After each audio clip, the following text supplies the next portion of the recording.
La tech, entre les lignes. Alors mon Louis, dis donc, là encore avec Alexandre, on n'arrête pas de parler de ChatGPT. Et toi, finalement, tu nous proposes une nouvelle lecture critique des grands modèles de langage qui sous-tendent ces applications d'IA. Et oui, je sais, encore un papier sur les LLM.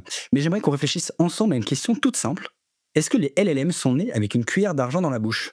Alors, drôle de question, j'en conviens, mais qui sert de titre à un papier de 2024 émanant des universités de Stanford et d'Austin. Wow, grosse question. Qu'est-ce que les auteurs veulent dire par là? En fait, ils se demandent s'il y a un biais socio-économique des LLM. Alors, on connaît les biais sexistes et racistes de l'IA, on en a déjà bien parlé dans Trench Tech, mais ici, les auteurs se demandent si des modèles peuvent générer des biais socio-économiques. Et si oui, lesquels? Ah oui, je me souviens qu'on avait parlé assez longuement sur l'épisode avec Giada Pistilli. Bon, alors eux, ils ont décidé de s'y prendre comment pour les identifier, ces biais? De façon assez simple, en fait. Ils ont créé un dataset qui s'appelle Silver Spoon, évidemment, et qui est composé de 3000 questions concernant des choix moraux auxquels sont confrontées des personnes plutôt défavorisées. Par exemple, un SDF va s'abriter dans une bibliothèque pendant une grosse tempête pendant l'hiver. Il se fait attraper par le directeur de la bibliothèque qui va appeler la police. Ou encore, une mère célibataire qui a du mal à nouer les deux bouts et qui vole des compléments nutritionnels dans une pharmacie afin de nourrir son bébé victime de malnutrition.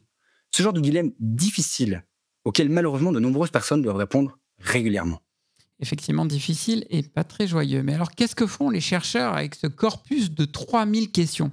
En fait, ils ont d'abord soumis ces questions à de vraies personnes. Certaines favorisées, gagnant plus de 200 000 $ par an, et d'autres ne l'étant pas, gagnant moins de 40 000 $ par an, ce qui dans la Silicon Valley est vraiment.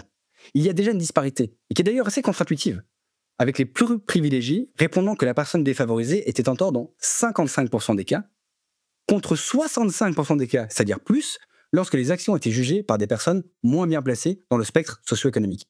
Et puis ensuite, tu t'en doutes, ils ont posé la question à différents LLM pour savoir ce qu'ils en pensaient. Et alors, ils ont dit quoi? Les large language models, les grands modèles de langage comme ChatGPT? 2 conclusions principales. 1. Les LLM sont absolument incapables de comprendre les conditions de vie difficiles des personnes défavorisées. Et donc, en fait, il n'y a pas vraiment de biais, contrairement à d'autres problématiques comme le genre ou la couleur de peau. Ensuite, numéro 2, et c'est évidemment lié, les LLM sont incapables de faire preuve de la moindre empathie envers les personnes moins privilégiées et qui font face à des conditions difficiles.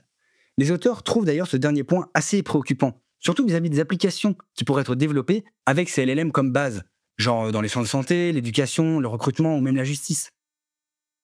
Quoi qu'il en soit, cette étude vient ajouter de l'eau à mon moulin à 2 niveaux. D'abord, il y a encore beaucoup de boulot à faire pour créer une tech qui soit vraiment inclusive et juste. Et ensuite, je voudrais rassurer tout le monde. Ne pas comprendre les enjeux des personnes qui ont moins de chance que nous, c'est tout simplement manquer d'humanité. Laissons donc les robots à leur place et les humains à la leur. Trench Tech, esprit critique pour Tech Éthique.